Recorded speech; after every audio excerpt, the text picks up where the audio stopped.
Welcome everybody to the City of Columbia Board of Zoning Appeals February 11th, 2020 meeting. My name is Chuck Sally and I serve as chair of the board, and I'll be joined today by John Gregory to my far left. To my immediate left is Gene Deakins. To my right, Josh Speed, then Jenna Stevens and George Schaefer.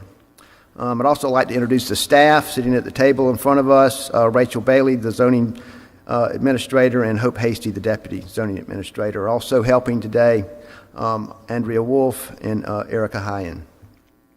The board is charged with hearing applications for special exceptions, variances, and administrative appeals. All testimony is recorded for the record, and anyone wishing to speak will need to be sworn in and come to the podium to speak. No testimony may be taken from the floor. When you come to the podium, state your name and please speak clearly into the microphone because the meeting is being recorded. Applicants with cases before the board are allotted a presentation time of 10 minutes. This time also includes all persons presenting information on behalf of the applicant. This time limit does not include any questions asked by the board or staff regarding the case.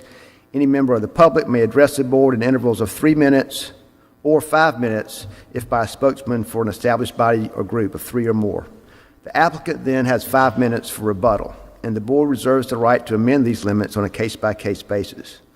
Those of you who plan to speak must be sworn, so if you're here as an applicant or here to speak on any case, please stand at this time and raise your right hand.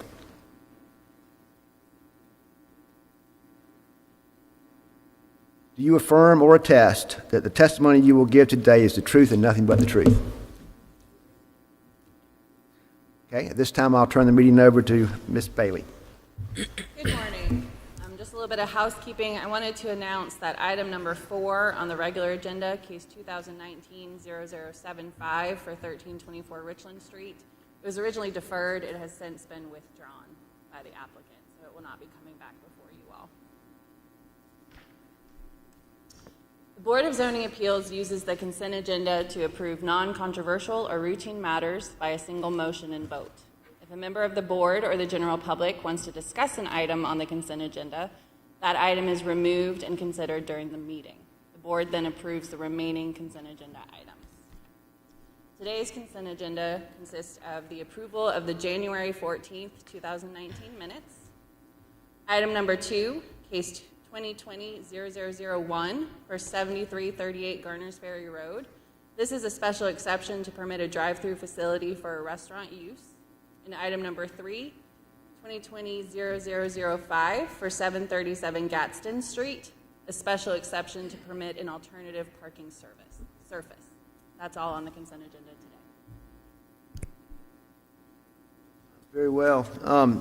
Just to be abundantly clear, we're about to vote on the approval of the minutes and these two properties mentioned, 7338 Garners Ferry Road and 737 Gadsden Street. So if anyone here would like those removed from the consent agenda, please raise your hand now. I see no one. So at this point, I'll accept a motion. I'd like to make a motion that we approve the consent agenda subject to staff comments. I second. A motion and a second. All in favor say aye. Aye. All opposed? Motion carries. All right, the first item on your regular agenda today is case 2020-0002 for 1111 West Confederate Avenue. This is a variance to the front yard setback requirement for a covered porch. The applicant is present and is welcome to come forward. Thank you, Ms. Bailey. Good morning, board members. My name is Kathleen McDaniel. I'm an attorney with Burnett, Shutt & McDaniel. I'm here on behalf of the co-owners for this property. Francie Cleckley is one of the co-owners. Necky Shutt, Winnetka Shutt, is the co-owner that signed the application. We also have with us Bill Lewis, who is the contractor that is doing the renovation work on the property. This property, this house, is located in the Elmwood neighborhood. It was built in 1938, and at the time that it was built, the houses were closer to the street. Since then, the zoning district has changed to require a 25-foot setback from the property line, and we are asking today for a variance to be able to put a roof over the front porch that was already existing and that roof line would cause the setback to decrease by about 18 inches. So the porch already encroaches into the 25-foot setback. I think, let's see, what do we have here? The house is 21 feet from the property line, and the covered porch is about 15 feet from the property line. And what we're asking is to, that's Bill's beautiful drawing. We were trying to give you a sense of what the finished product would look like. So it's simply to cover the existing concrete porch. And to help make that a little bit more clear, I do have some photographs of the area that may be a little bit more helpful. Yes, okay.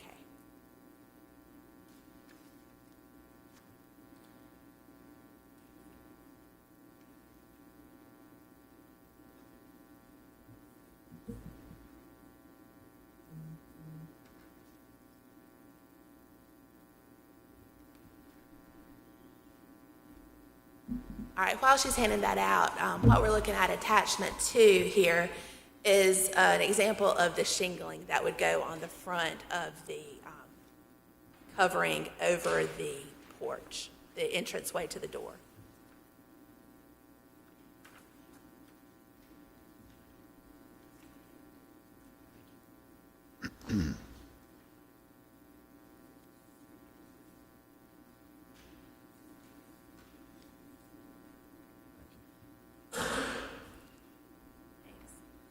All right, so you've got 4 photographs there. The first photograph, and they may not all be in the same order. The first photograph is a picture of the front of the house that was taken this morning. That shows the appearance of the house, and it gives you a general sense of the construction that is being done to cover the porch. And you can see the concrete pad here is the existing porch. And then the woodwork, the beams here, and the posts out front, the 4 posts out front, are the part that would encroach into the 25-foot setback. All right, our second picture is a little bit closer detail of the porch with the posts and the beams. That gives you a little bit better idea of what the construction looks like.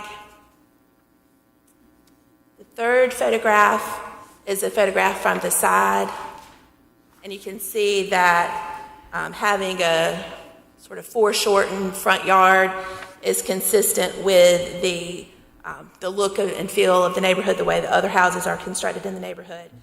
This other house next door, actually, I think it probably encroaches even further into the 25-foot setback. And then finally, we took a picture to show the size of the posts themselves so that you would get a better sense of the size of those. And they're about 17 inches in width. But to be on the safe side, we estimated them at about 18 for this application. Board members, this variance is required because other houses in the area do have covered porches. It's certainly going to make this house much more attractive and more usable. Without the covered porch, there's not going to be covered area for folks to utilize. This is a growing area. It's right adjacent to North Main Street, the Alamere area. And that certainly, we want to encourage people to be on their front porches, to get to know their neighbors, and to create that stronger sense of community.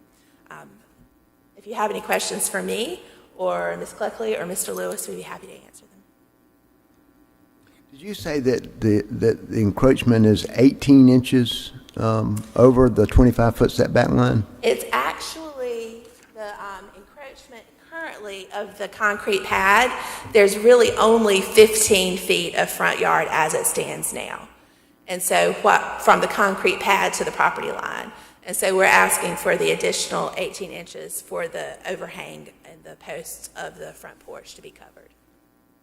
To clarify, this would set the main setback at that 15 feet, and then they're allowed outright to have overhangs, eaves, that kind of thing, project 18 inches. So what's So the, it what, would what update portion of the- this is actually requiring the special exception?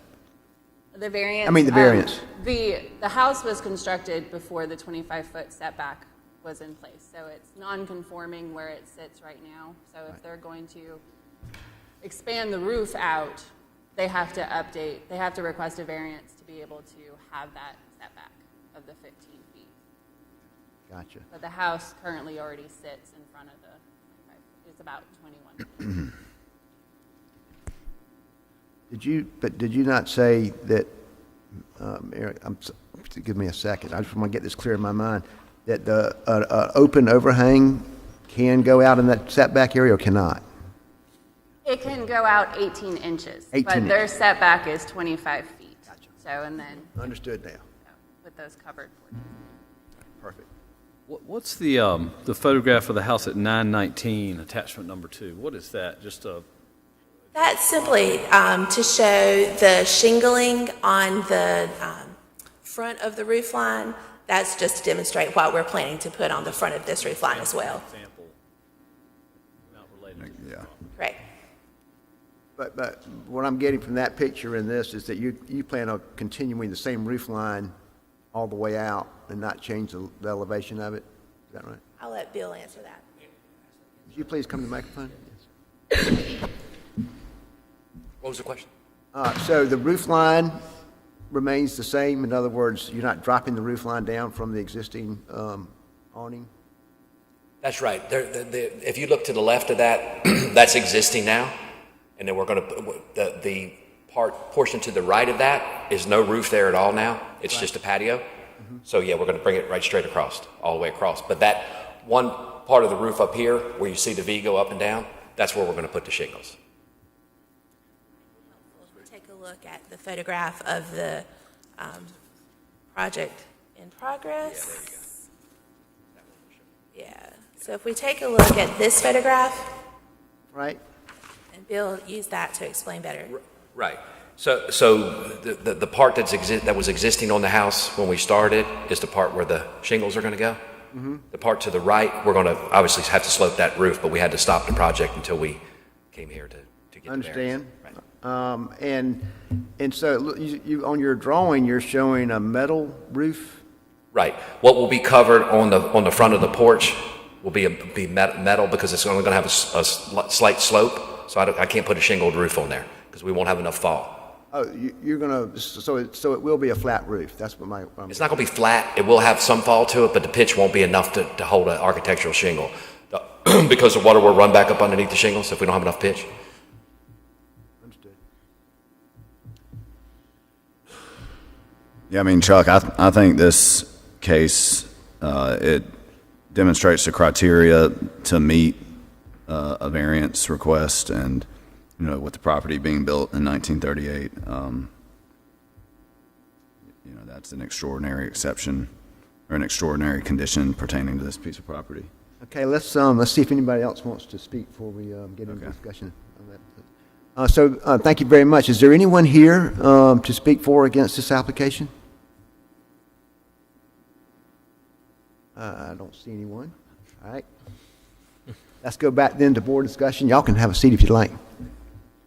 I'm sorry, John, didn't mean to interrupt you, but I thought we might want to get that out first. Perfect, yeah. Okay. I tend to agree with you. I think that the application speaks for itself. I think the testimony is there as well. George, any? I'd like to present an opposing view, and that's not shocking, I'm sure. I feel like this is an example of asking for forgiveness and not permission. I don't really see this as being an extraordinary or exceptional condition. Yeah, the house already sits within the 25-foot setback, but that does generally apply to all other properties in this vicinity. So if you drive down Confederate Avenue, there are other porches that are already within the setback. So the question is allowing for this necessary relative to the utilization of the subject property? And I would say no. That the property is can be used without this variance. So in my view, it's not an extraordinary or exceptional condition. It's something that the homeowners want to do to increase their enjoyment of the property, but it's not exceptional or extraordinary. It does apply to other properties on that street, and it doesn't, if we say no, it doesn't prohibit or unreasonably restrict the utilization of this property. So in my view, I don't think it does meet the criteria for a variance.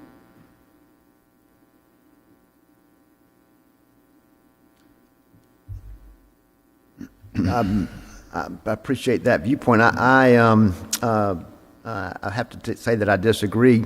I think that the house being constructed legally and within the existing setback at the time there should be some way for them to make improvements to the house,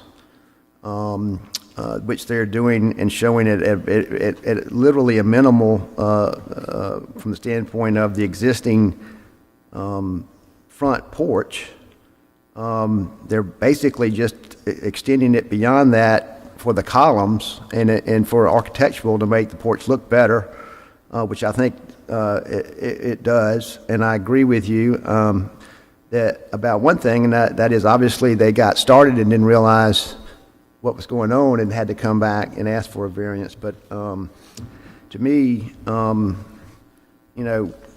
it would be unreasonable for them to have to rotate the house and move it backwards in order to build the porch. And I do see how the porch, especially in this neighborhood where there are lots of front porches, there would make the house, number one, not as desirable as other houses in the neighborhood. And number two, without a special exception, they can't do this because the zoning has changed since the house was constructed. I would have a different opinion if we were talking about an addition of a front bedroom or something like that. But the fact that the footprint essentially stays unchanged, besides these additional attractive-looking stone columns, I don't like the fact that they were stopped and had to come here in front of us, but it is what it is, and I think it's appropriate. I think I would be in favor of allowing this. I think it will improve the house, and I think it will improve the look, and again, it's minimal additional encroachment into the setback that's already existing, so that's the tipping point for me. Yeah, and Gene, I think you hit the nail on the head. I mean, the fact that they're not expanding the actual living quarters closer to the road, just a covered porch. So yeah. I'd like to make do we have any other staff comments? Any other comments? I'd like to make a motion to approve this variance request, subject to staff comments. I'll second that. We have a motion and a second. All in favor say aye. Aye. All opposed? No.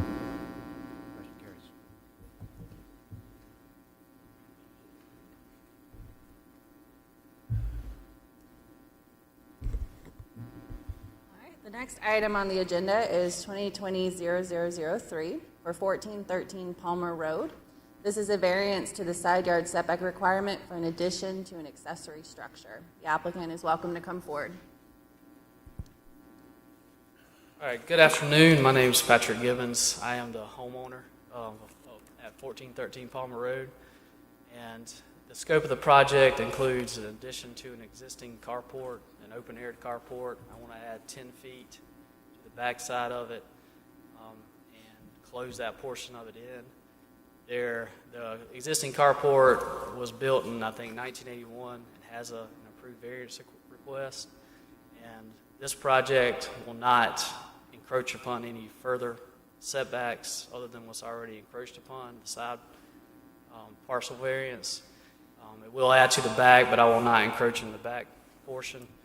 And just based on the fact that that structure already exists, I think it makes the most sense to add on to the back, to use some property back there that's not in use now, It will also, it's in the back left corner, so it's not visible very well from the street, but it will also enhance the structure and make it, more curb appeal to the area versus what is currently there. So I think, all in all, it's fairly straightforward. You can see this is kind of an overview of the layout, see where it is. Palmer is at the property line in the front, which is on the right-hand side of that picture, or my right here. And you can see it's a 200 square foot storage on the back end of that existing carport that's currently there. That's it in a nutshell. I'll take any questions you guys have. Are you actually using the existing structure some way to build the new piece? Like, do you need the structure? And The existing structure, I plan to close in. It's a 4-pole structure, just covered, open area all the way around. I plan to add 10 foot to the back of it and close that portion of it in. The existing structure will not physically change, other than I'll probably take those poles and just close them in with columns. Why didn't you just cut 30 square feet off of this and avoid having to come in front of us? If it was 17 feet long by 10 feet wide. Because it wouldn't match up with what's currently there. It's a 20-foot wide structure, so it wouldn't make sense to make it 17 feet.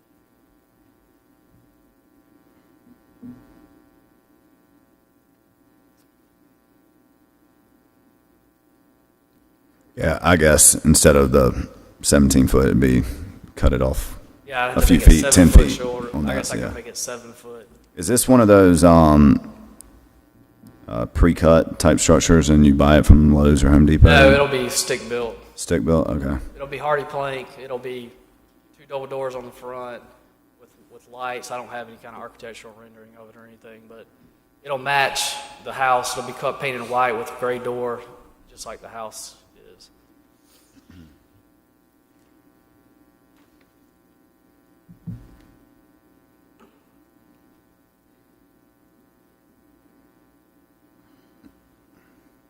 And let me get my bearings about, would this be backing up to the property behind you? Is that right? Or the one to the side? The side, it's for the side. Is that the one owned by Mr.? Tom Runge. Okay. I think he submitted an email saying that he was in favor of it.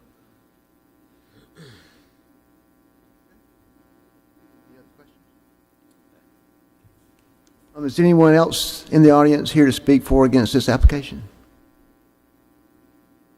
See no one.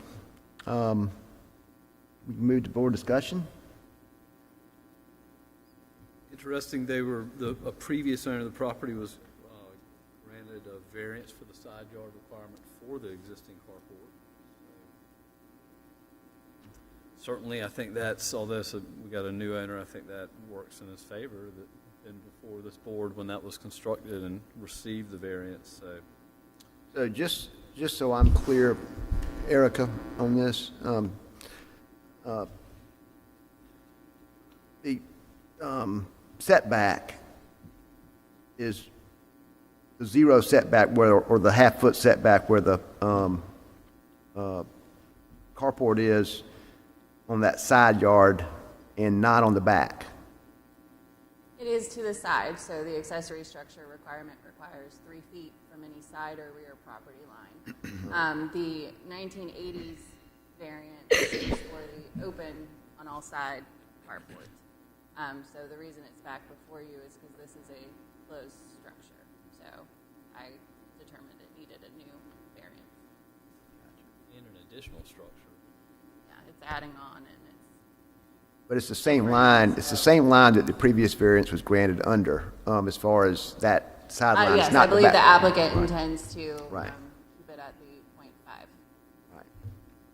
I got that now. But that's not an extraordinary or exceptional condition. I mean, but the applicant can build an accessory storage structure on the property anywhere and can build one that's 3 feet off of the side property line, but doesn't want to for aesthetic reasons. So that's not extraordinary. If you want it balanced, then pull it in 3 feet on both sides, and you have a storage facility that's 140 square feet instead of 200. But How is this possibly, for an aesthetic reason, something that rises to the level of extraordinary or exceptional? I think it's more, not so much as the addition of the garage, but the fact that the carport driveway goes right down the property line beside the house. And so it really kind of limits his ability to, just put that anywhere, because of where the house is positioned on the lot and where the existing driveway and carport are. But he's not limited to building the accessory structure to within 3 feet of the property line. He can pull that structure off, and the reason that he gave for not wanting to do that is aesthetic.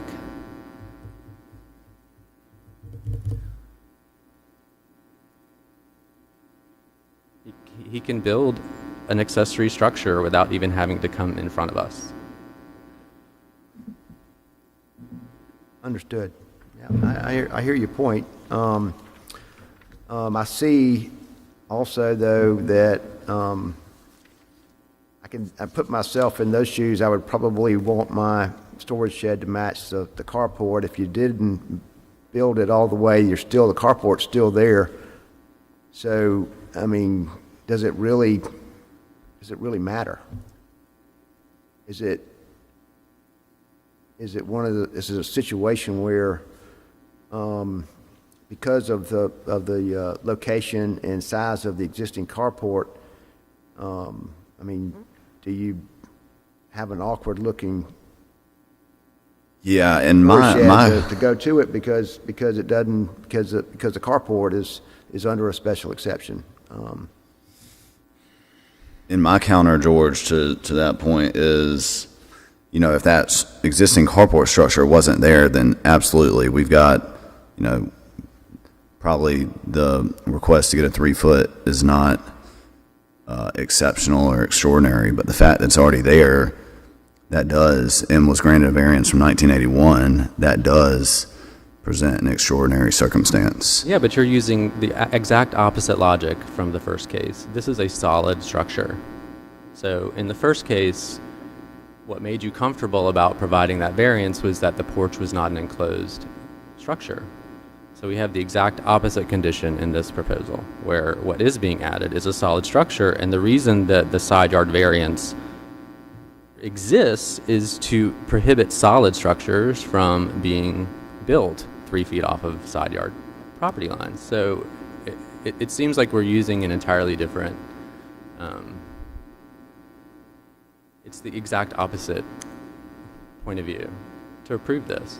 I get where you're saying that, but my counter to that is this is not coming further encroaching than what was already there, and it's in the side and back as opposed to the frontage, which would be my counter to that.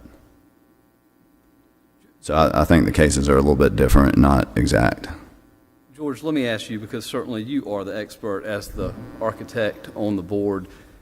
I mean, wouldn't it be atypical for someone to come to you and design a new structure, storage structure behind a carport and have it offset just from aesthetic purposes and architectural? I mean, wouldn't that be weird? Wouldn't this be the way that you would typically design something for a client? As an architect, I would say if having a balanced mass adjacent to the open carport, symmetrical with that carport, is of value to the homeowner, I would suggest a structure that is offset 2.5 feet on both edges, so you have the symmetrical balance in relationship to the carport, but you don't have to come in front of the Board of Zoning Appeals for 30 square feet.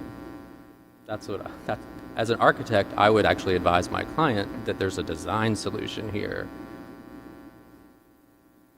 And we don't even know what the carport looks like. I mean, we can't even tell if it's the kind of structure that where that's even important or valuable in this case. I mean, it's hard to know whether this is a metal carport that is pretty old looking. To me, I just feel like there's a design decision, there's a design solution to this that just hasn't been even considered. That's a good point. Let's bring the applicant back up and ask him about that. Very good. Thank you. I guess you heard the question? Yeah, I mean, basically, that's a good point. George is an architect. Have you thought about that? Bringing it in, to meet your side setback and then simply going back? What do you think of that? I would not do that. I wouldn't do that from a design perspective. It would look much worse than making it symmetrical to the existing structure. I apologize, I don't have a picture. I can pass this around if that helps. It's a picture of the carport. So I wouldn't consider that. The other thing that I was under the impression of is that if I closed in the existing structure, it's there now, that I wouldn't have to come before the board.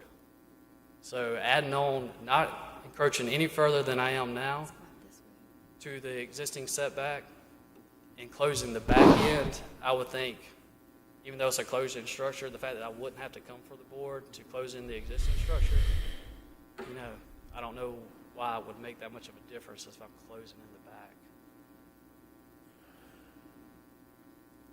So I want it to be symmetrical with what's kind of what you see there in terms of the width of it facing back toward the road. And just to That's the comment driveway on that, looking into your thing, right? That's correct. it would depend on, I don't have the variance with me. I would have to look at the 1980s variance if it was approved because it was open on all sides. I don't know if you would be able to close it in without having to come back before the board. Yeah, well, and I don't know the answer to that, but that's what I was told when I inquired about it. I just don't think we should be making decisions on this board on aesthetic basis. I mean, that's not what we're here. That's not what we're here to do. We're here to say, well, is there an extraordinary condition? Does it apply equally to other properties in the area? And would it prohibit the use? And I feel like this applicant can build an accessory structure without even coming in front of us. So I don't see the extraordinary or exceptional condition outside of an aesthetic one. Well, it's more than just aesthetics. I mean, it's the function of already having a structure there. I mean, it's a functional basis as well. So your intention is to follow the same roof line that you have right now on Yes, sir. the garage, which I think is very important to note. So it's not going to be like a flat structure at the end of a garage. It's going to basically have the same extension of the garage roof, which means that the eaves are going to be the same height as the garage going into it, and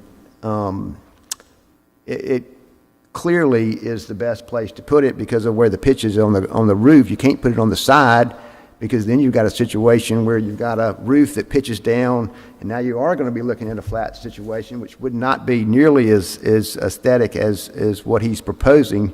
So might be my inclination would be to approve this request with the stipulation that that the structure would match the roof line, and that the applicant would build the exterior with the hardy plank as he has stated he intends to do.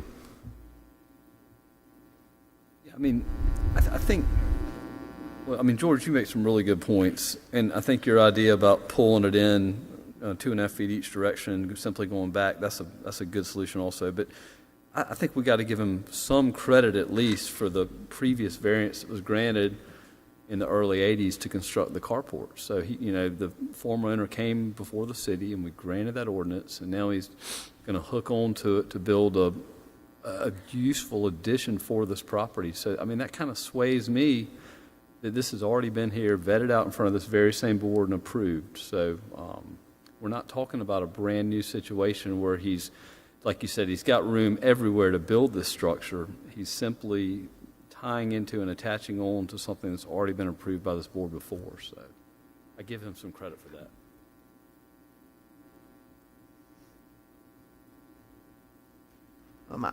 Frankly, I think it's important to note that the adjoining property owner doesn't have an issue with it. I mean, that would be the one person that would really, only person that would have an issue with it, because nobody else is going to see it.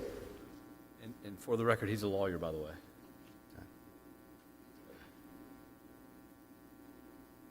That's also not a criteria. I mean, Yeah. neighbor I realize that, but it certainly is worth noting.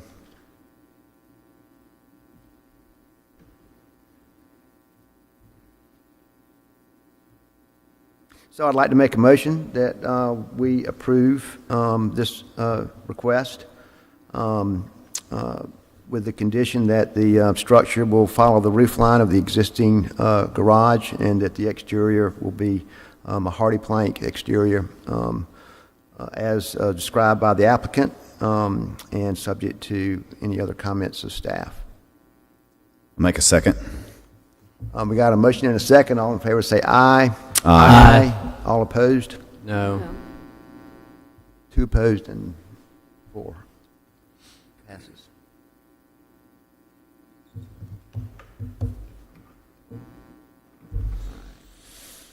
All right, the next item on the agenda is case number 7, 2020-0004 for 3300 Rosewood Drive. This is a variance to the maximum sign height requirement in a residential district. The applicant is welcome to come forward.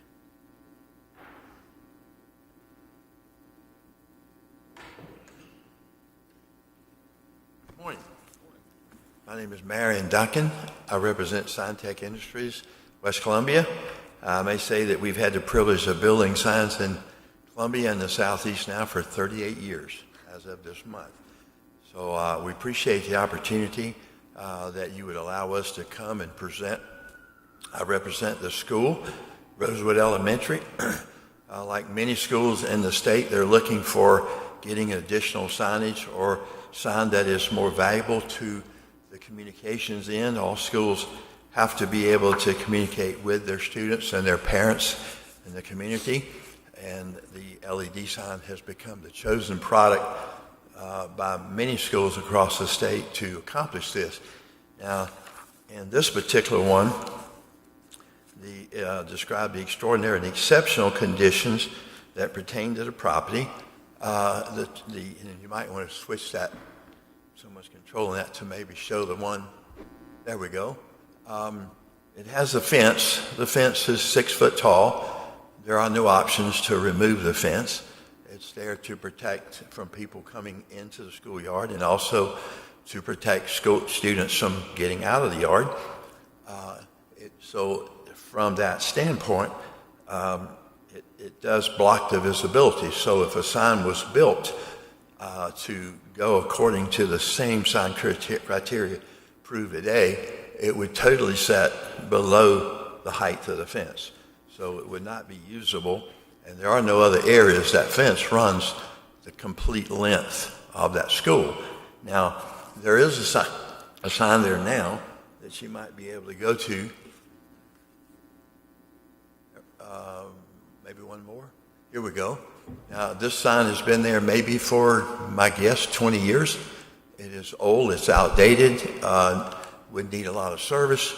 It is grandfathered, but it is also taller and larger than what we are submitting and requesting today. That sign is about 60 square feet, and it's somewhere around 14, 15 feet tall. So it does not meet any of the existing sign criteria. It's totally out of it. And so what we're proposing is a sign that drops down, and the sign that, and please bear here, that the sign that we're proposing meets the sign criteria exactly. So we're not asking anything on the size of the sign. The LED sign is approved in that area. I may also note that this is a residential, but this road fronts commercial. It does not front back into the residential. That would create any problem back there. So hardship would be created if they were not allowed to build a sign that would go above the 6 foot. They would have an unusable sign. Today, of course, they have one. It needs to be replaced. It is not as usable. It does not do the job as an LED sign would do. So I think we have met that first one, that it would create a hardship. It would also be an extraordinary and exceptional, because we don't have the option to remove the fence. The conditions that do not apply to other properties would be the other properties do not have a fence. So if you go down that road, they're all commercial. This one's only residential because it backs up into the residential. The front part actually fronts on a commercial.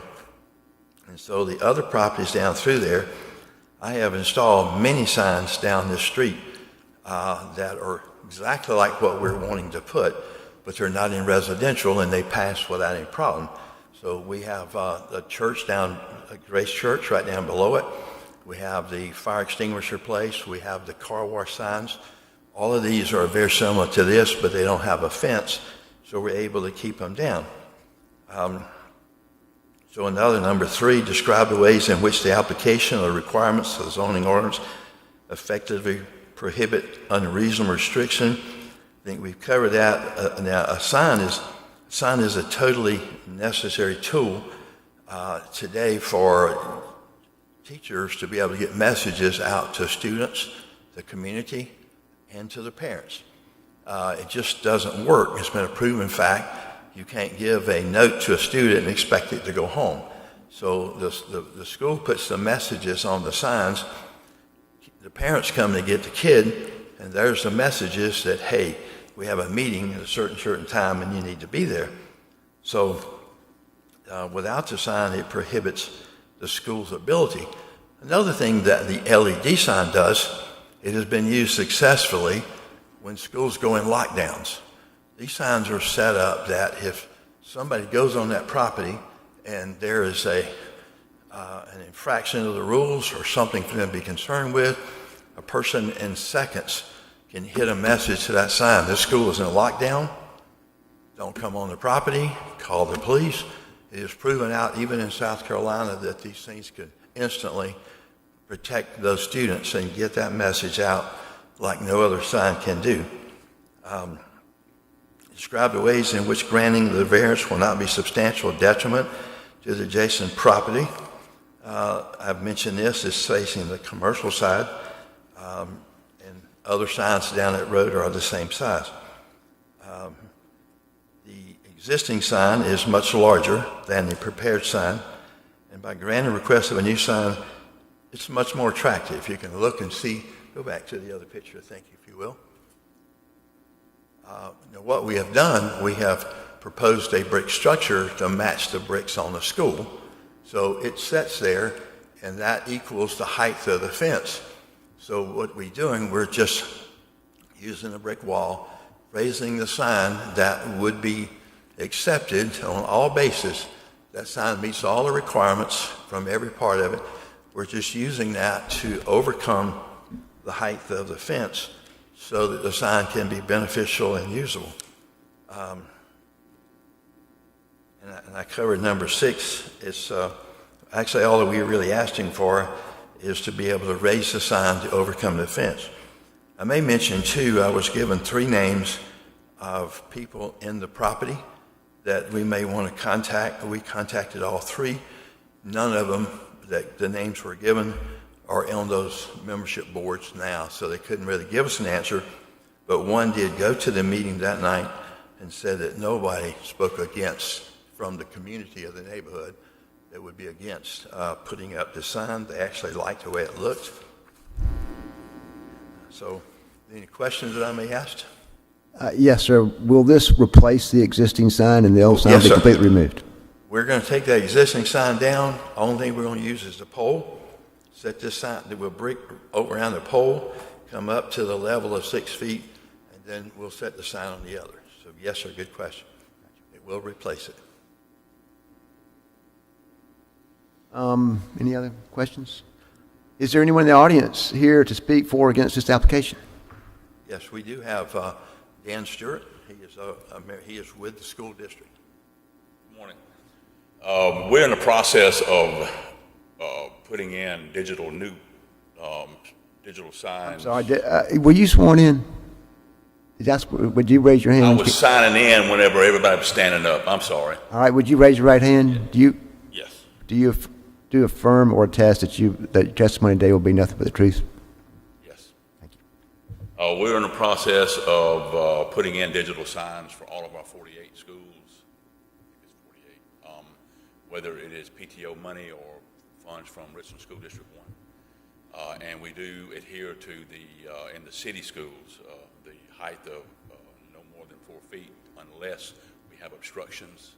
Eau Claire High School was approved last year, but there's a wrought iron fence in front of the school, and we had to come up above it. I think the top of that cabinet is, I measured it's 7 feet 9 inches tall.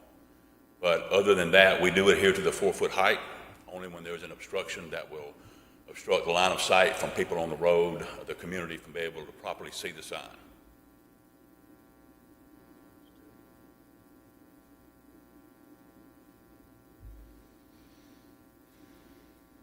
Anyone else? Okay, I guess we'll go to board discussion. Thank you for your testimony.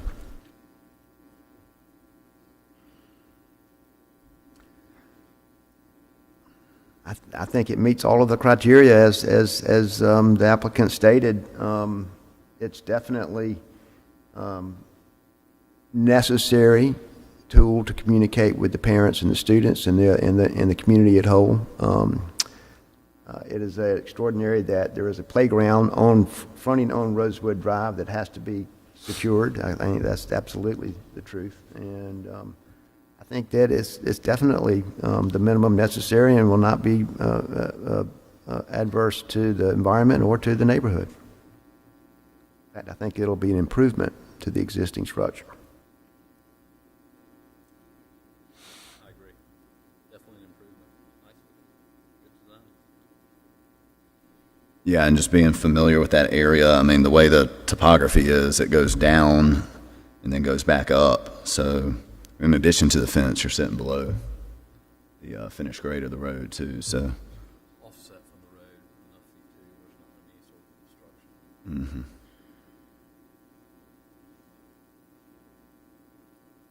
Rachel, can I clarify? So we're asked to approve the height because of the fence obstruction. What about the square footage area of the sign? Is there? The display surface area meets because they're permitted 20 square feet per frontage, and then you get an additional 20 square feet for actual LED, the changeable copy. So the actual display meets. So we're It's only just talking height. about the height. Okay.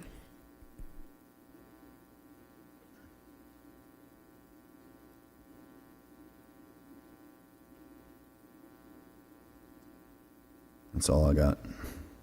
Any other discussion? I'd like to make a motion that we approve this request based on the applicant's testimony and written application. Stipulated that it will be, conform to the product that has been displayed here to us today and subject to conditions and stipulations of staff. All in favor say aye. Aye. All opposed? Motion carries. Thank you. Appreciate that. Thank you. All right, the last case on the regular agenda this morning is case number 8, 2020-0006 for 831 Chester Street. This is a variance to the maximum lot coverage requirement for a covered porch. So, and just as background, should this be approved, the next step is it goes to DDRC on Thursday this week. That was why the DDRC packet was included in your packet, but they have to approve the design. So, and then we can go into permitting from there. The applicant's welcome to come forward. Good morning. I'm Wesley McManus. I'm just representing the clients who are wishing to add this to the scope of work. They're going to do a full home renovation and expansion into the attic as well to give them a little more space in that home.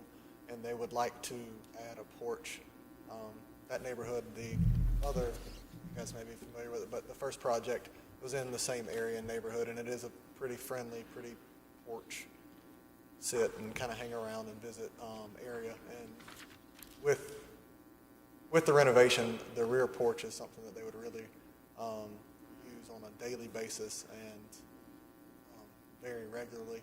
The big thing is for them to have a space where they could do and be out of the rain than in their backyard, just a covered structure. If you look, there's also a 14-foot porch option there that comes to the front edge of the window that's shown. The first one, the 20-foot porch, basically takes it just under 41%, like 40 point, I don't remember the exact numbers, but 40-point-something% lot coverage. And then the smaller porch takes it down to right at 40 instead of the 41. There's about a 1.5% difference. The existing home currently is over, it's non-conforming, it's over the lot coverage for the way it's zoned. It's on 37 point something now, I believe. And then they can't do anything with the structure or remove any portions thereof in order to accommodate what they would like to do.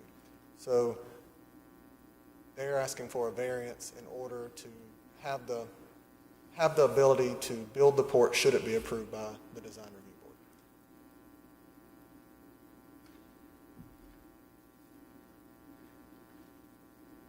And the other thing is that the smaller porch actually keeps it right there close. There's some other, it's a mixed kind of zoned area. There's a lot of commercial, there's some RG3, some RS3, and some other things. And then the other area where it is residential and it's kind of mixed in the area has 40% or allows 40%. This house was originally built as is on its original footprint in the early 1900s. So nothing's kind of changed from that point now. The only exception would be if it were allowed for them to build and add a porch to this home.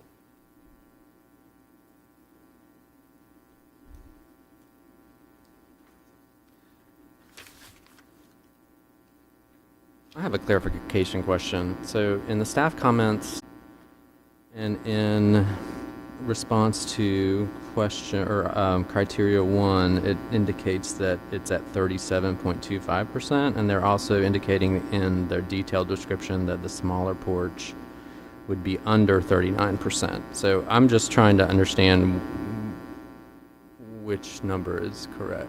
Well, staff's is from just roundabout measurements. Ours are from as-built that were taken of the existing property and then the lot itself.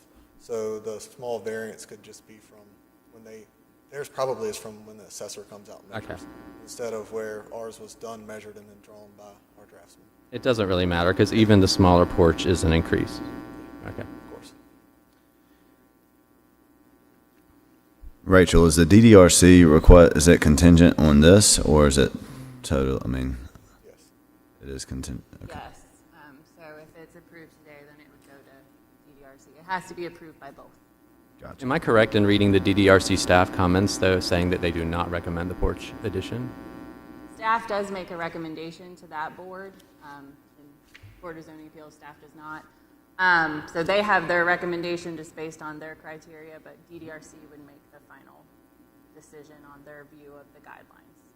So that's only staff's view of the guidelines. I understand. And just because the DDRC proposal actually, or maybe it's not, we have the floor plans that are shown relative to the existing and the new as a part of, I guess, the DDRC submittal. Because they are looking at the actual design of it, I understand. it's a little more thorough. I do have a question, though. So all of the proposed interior renovations that you're showing on the left floor plan, those can happen without the porch addition. Is that correct? Yes. Okay, so the porch addition does not prevent or prohibit the owners from actually renovating the house the way that they want to. And in fact, relative to the second story renovation, DDRC has actually approved or recommends the dormer addition. That's a part of your proposal, is that right? That's correct. The only change would be modification of the floor plan. It's something that's very important as far as for them, and then the flow of the house would be to have access to the rear porch from the back of the home, which basically at that point, the great room and the kitchen will be in the back portion adjoining that porch, and then the dining room would be in the lowered gable on the rear of the house. It would be there adjacent to the kitchen. So the intent there was to have a porch large enough to have double doors coming out onto the porch from the living area and space and also the dining room. So it's kind of a yes and a no to answer your question directly. they would have to modify and change the floor plan to get what they needed out of it. As it exists with the porch, it does give them everything. They probably have to maybe try to change it around and move the master bedroom to the back to kind of get the interior feel and usability that they would like out of the house. And I do just want to clarify one thing. I apologize, it wasn't very clear in the case summary that there are the two options. There's the 14-foot and then the 20. Yes. The 20 is what we did the case summary based on, which would be kind of the 42% we round up just to give safety net. The 14 would be the around 40 foot or 40%. It's just under Lot coverage. 40. It's 39 point, just had it, 38.93 would be the smaller one. So 39%.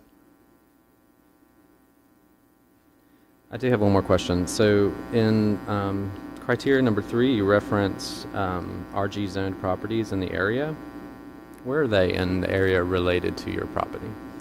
Just within the neighborhood and the adjoining neighborhoods. So if you pulled like an aerial map, there are a good many parcels that are kind of mixed. Like it's residential, and then there's a zoning, there's a commercial parcels, and industrial parcels throughout and around the surrounding area, and then within the area. So the closest one, I think, would actually be, I can't say definitively, but I want to say the closest one would be 2 streets away and south. Well, I looked last night just to see whether this particular property was sort of an outlier in terms of its zoning related to adjacencies, and I had to go at least 2 blocks toward Main Street before I found anything that wasn't the same zoning category. That sounds about right, 2 streets. And I would just also say that many of the homes in this area are in the same situation where the lot coverage is an issue for sure. So that component is not unique to your particular property. Could you clarify in criteria 2, you said the property is, or the structure is protected from demolition of any kind? Is that some sort of overlay or? Because it's within the design preservation, there's criteria that has to be reviewed by DDRC for any demolition request. So they look at a lot of factors, and it has to go to the board before you could pull a demolition permit. So it's limited. And they found this house fairly, they see a lot of value in the house. It's one of the only 2, I believe, in the neighborhood that has the rounded front porch that goes on both sides, and then it's kind of that form. So there's nothing really that they'll allow or they want to allow to change for this property. So there's, even towards the back, like one thing we were thinking was to bring the gable back shorter, to bring it back in within lot coverage, because they don't necessarily need that last bit of space on the rear gable of the house. And then they would have enough to bring it as a complying structure within, well, really close to the other lot coverage, but we can't take anything away from it or change it. So it's kind of there, and then what it is, to add anything to it would be to increase lot coverage no matter how you go about it. So. Is what you're saying that the owner has considered design scenarios within compliance of lot coverage for this property? Yes, but they can't do it. So. Because it's in the Architectural Conservation District, and they won't allow any change to the back of that house. They won't allow. The house hasn't changed except for where the porch is now. The porch actually used to be a small L-shaped porch, and I don't know if they have a picture. Yeah, it's on the bottom. But where it comes there now, it used to basically run where the porch is now and then come back about another 6-8 feet towards that second or the short gable that you see. But they consider the rest of the house, since it's the original foundation, original footprint, and everything else, they won't allow any modification to it. We are even kind of we're kind of trying to work with them right now to do something with the back, with the windows. There's an old transom window that's not original to the house. And then also the little outbuilding part on the side of the, if you go to the elevations that's shown, which is actually like an out, you have to go outside to it to go to the laundry room now, that, where the small transom window and then the other window is there, that wasn't original. It was originally part of the porch and it had been closed in, and it's evident by everything else, but taking that away is something they're considering allowing to do, but they haven't approved yet, but they won't allow us even really to take or move any of the windows on the back, even though aesthetically they don't contribute to the structure. They weren't original and they don't really look that nice either. We could do a much better job with it, but we just kind of have to work with them to get that figured out. I guess what I'm really asking is, has the owner considered renovation options that are acceptable if the porch is not approved for expansion or addition? We haven't been able to come up with one so far, and we've done 4, actually I think this is the 5th rendition. It's kind of a funky house because you have a lot of, the 2 chimneys, we can't take or move those. There's one we're working with an engineer right now to structure for and stabilize it and basically remove it from the first ceiling, floor ceiling down, so it's no longer in there. But the 2 chimneys, and then they're big inside the house. They kind of make it really hard to work and get the floor plan there in the front part of the house.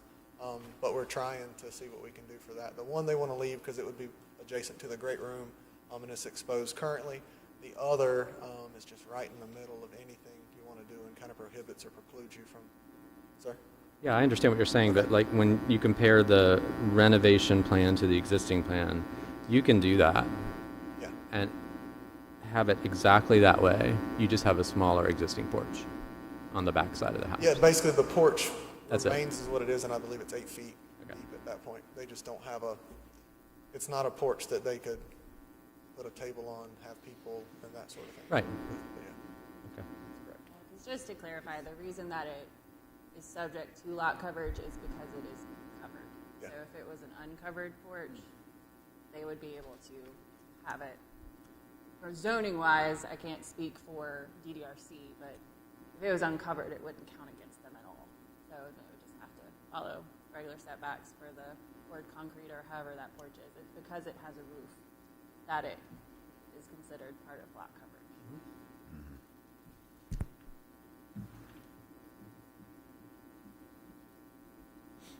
So just to clarify, they could extend like a patio out there that wasn't covered From a zoning perspective. from a zoning perspective. And just to make sure I understood George's question, the closest RG zoning, which would allow 40%, that's 2 blocks away? That's correct. Yeah.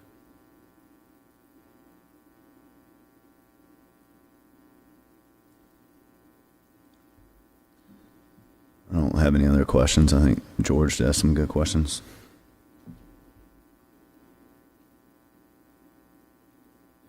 Do we have 2 requests in front of us here? It's just one. It's a variance to the lot coverage. Either one requires that, right? Yes, sorry. It is 2 different, I guess, scenarios that they. Yeah, one basically allows us to have a porch and stay under 40%.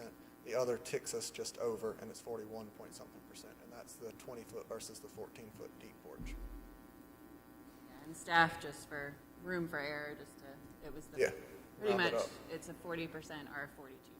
42% would cover the larger porch option. Well, that does. I do have another follow-up question then. So currently, your existing's 39, so you're already non-conforming per the current zoning. That's correct. So to even grant the smaller one, which would remain under the 4, I mean, that would, like, you can't have the smaller option without us granting this. That's correct. Correct, yeah.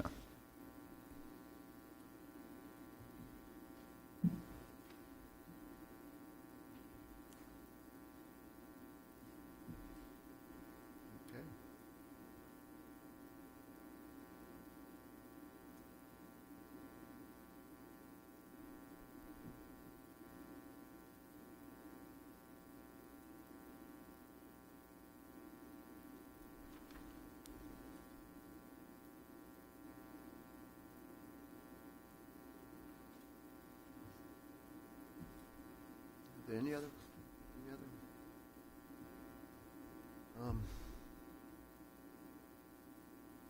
Well, then I'd like to make a motion, I'd like to make a motion that we approve this request for the variance on the lot coverage based on the applicant's testimony and his written application, the nature of the existing structure and the neighborhood, and the fact that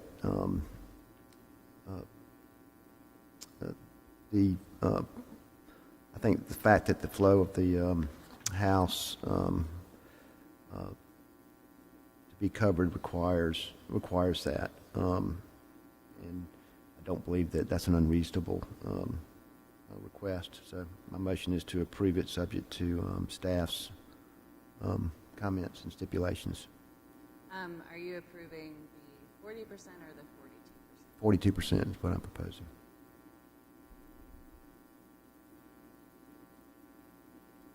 I'll second that.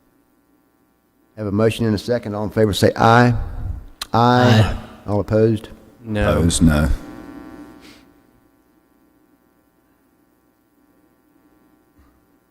Here. All right, so Sally? Aye. Sally, Jenkins? Reed? Yes. Gregory? Stevens? Schaefer and Gregory were? No.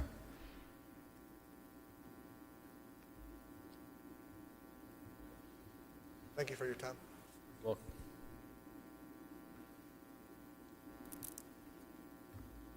All right, so the only other business today is an update. I know we just did this, but another update to the rules and procedures, updating the new meeting day and time. I also cleaned up the requirements for requesting a rehearing because it was not clear, so I wanted it to be kind of locked in as to how those requests work. Do you all have any questions about the new rules, any changes? You all? I think that was a good addition to clean up the request for rehearing. Made a lot of sense. Good eye. Took an opportunity. Well, if you all don't have any questions, if you all want to make a motion and vote on it, that would be great. And then I can get Chuck to just sign the new rules.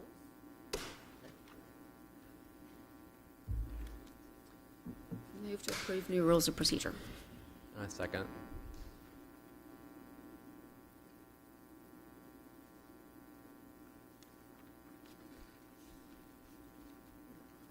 So we have a motion and a second. All in favor say aye. Aye. All opposed? Motion carries. Thank you very much.